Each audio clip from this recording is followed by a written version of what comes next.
اعوذ باللہ من الشیطان الرجیم بسم اللہ الرحمن الرحیم اسحاق بن ابراہیم محمد بن یحییٰ بن ابو عمرو محمد بن بشار ثقفی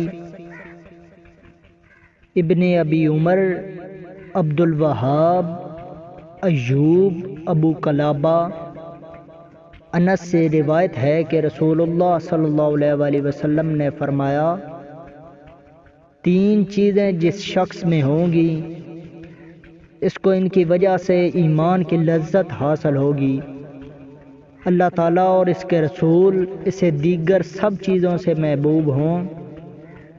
جس شخص سے محبت کرے اللہ تعالیٰ ہی کے لیے کرے۔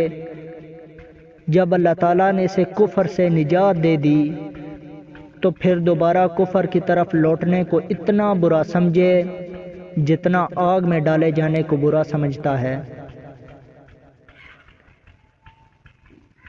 It is reported on the authority of Anas that the Prophet, peace be upon him, of Allah said, "There are 3 qualities for which anyone who is characterized by them will relish the sweetness of faith. He to whom Allah and His Messenger are dearer than all else. He who loves a man for Allah's sake alone.